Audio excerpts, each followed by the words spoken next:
segala aktivitas yang memobilisasi massa itu tidak kita sarankan karena berpotensi menimbulkan terjadinya gangguan Kamtibmas.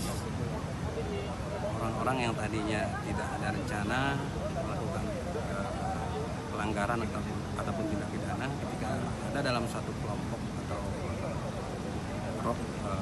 jumlah yang cukup masif, itu tiba-tiba kemudian ada keberanian untuk melakukan tindakan pelanggaran itu. Nah, ini pasti ada pemicunya juga, kenapa dia bisa berani.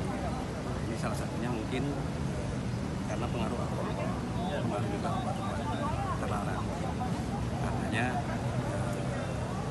ini dari kita sudah ada langkah-langkah pencegahan, antara lain sebelum operasi lilin ini akan dilakukan mulai tanggal 22 Desember sampai tanggal 2 Januari, 12 hari. Sebelumnya sudah ada operasi-operasi pendahuluan seperti operasi Sikap yang menjadi leading sektornya dari fungsi reserse kriminal.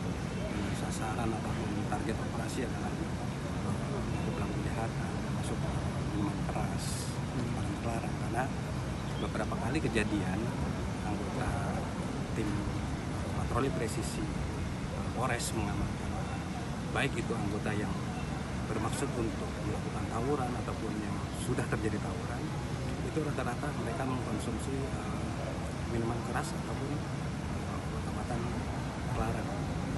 Sehingga himbauan kami Polres pertama tentunya kepada orang tua untuk bisa mengawasi anak-anak ketika sudah malam, diupayakan untuk dipanggillah ke rumah supaya tidak ikut nongkrong-nongkrong, karena ada dua kemungkinan dia bisa menjadi korban meskipun dia tidak melakukan tawuran misalnya, tapi imbas dari tawuran itu kemudian berlari ke sana ke sini, ketemu orang, dia menjadi korban, salah sasaran. Kemudian bisa juga dia jadi pelaku, dia ikut kelompoknya dia, dirayu untuk bisa bergabung sehingga menjadi pelaku. Banyak sekali kasus-kasus tawaran yang ada korbannya, itu korban luka meninggal sudah diamankan di Polres, itu banyak dari pihak keluarga atau orang tua yang menyesal, meminta kepada kita untuk dibantu. Tapi tetap karena ada perbuatan hukum, maka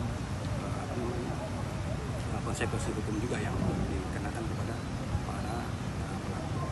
Nah, terkait Natal dan Tahun Baru, tentunya kita juga tadi seperti yang sudah sampaikan Pak Wali Kota, kita tetap berkolaborasi bersinergi untuk mengamankan titik-titik yang dianggap rawan, baik itu terjadinya penumpukan massa, rawan terjadinya kemacetan, rawan terjadinya kecelakaan lalu lintas, rawan terjadinya kejahatan.